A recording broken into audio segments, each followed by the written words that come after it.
Namaste, I am Dr. Arpita Gupta, a doctor and a life coach.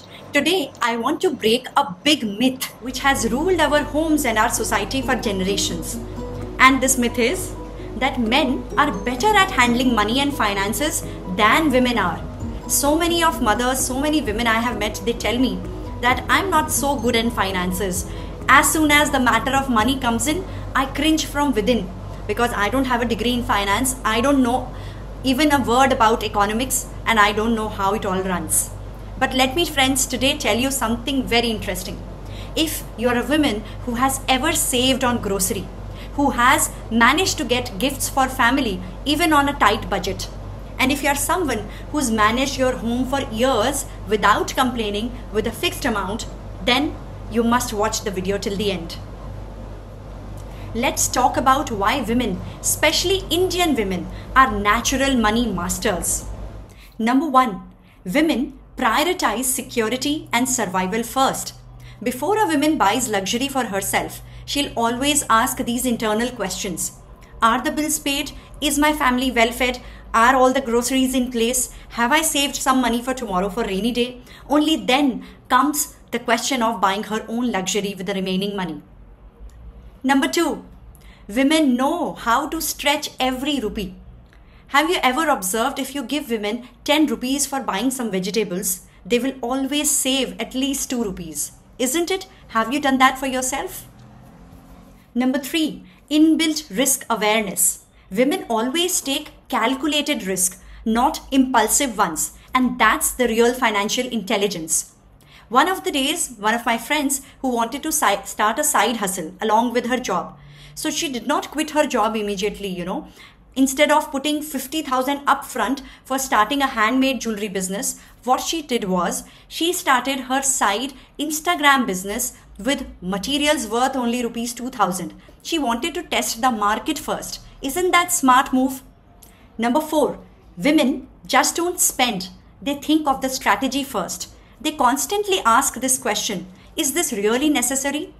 So imagine a mother who wants to celebrate her kid's birthday. She could easily spend 10,000 and do her birthday in a play zone. But instead of doing that, she makes a homemade cakes, DIY decorations, homemade food, and organizes fun games. She puts in a lot of effort to make it even more special for the kid. And imagine what? The kid is even more happier, but only in just rupees 2,000. Number five, women are natural savers. They save even without realizing it. You will see hidden jars, some cash under the sheet in the cupboard, or you will see secret piggy banks, or you'll often see cash stored in places that you wouldn't even imagine. And you will see things like old saris converted into lehengas, old saris converted into cushions or bed mattresses. If this is not saving, what is?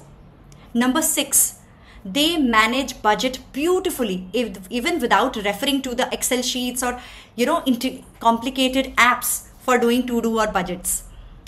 They make homeschool fee, the grocery list, the vegetable list, and all the lists that has to be paid for the workers in the house, all in her head without having to calculate it on a spreadsheet separately. Women think long term, and that's the seventh most important point. They don't just get the money and spend it. They always plan how the kids' education will go, how some future vacation will happen, how will they give gift for the next year brother's wedding, how will they buy themselves that particular car that they have been so long dreaming for. They save and they make the plans. Maybe they are not in a spreadsheet. Maybe there are not difficult economic terms attached to it like cost, revenue or income, but they do it all in their heads all the time. Number eight, most important, women are emotional yet very, very practical. They love to give gifts. Giving is a natural feminine nature. Yet they often think beforehand which gifts to buy that will have meaning as well as some value to other person. And they make budgets accordingly, whether it's buying birthday presents, wedding gifts, or giving gifts to relatives on their anniversaries, or to them managing multiple accounts mentally without having a calculator, without having complicated softwares. They take care of kids' needs, their school needs, their study needs their husband's needs and priorities. What does the home need? What do guests and relatives need? And what does everyone else who enters their home need? Including their house helps, including the house help's extended needs. She tries and fulfill and help others in best ways possible, given the fixed amount of money that's handed over to her during a month.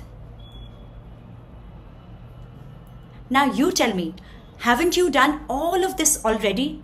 Haven't you negotiated with a sabji wala? Haven't you made a grocery list and tried to put some items out which were, not fitting into the budget? If you have been doing all this, my girl, you are already a financial leader. I would call you not only someone who is financially very intelligent, but also the CFO of the house, the chief financial officer of the house. You have been doing it all. So next time someone tells you, you won't understand money so well because you're a woman, just smile, because know that you have already been doing it all along. Now it's time for you to reclaim your power, rise, and understand this hidden potential and confidence within you. If you can manage a home and you have been doing it successfully since years, you can definitely build a business. You can definitely build your own financial independence from wherever you are, from doing what you love doing. If you like this video, please subscribe and share it with every woman who needs to hear this today. And remember, your dreams are valid and your power is real.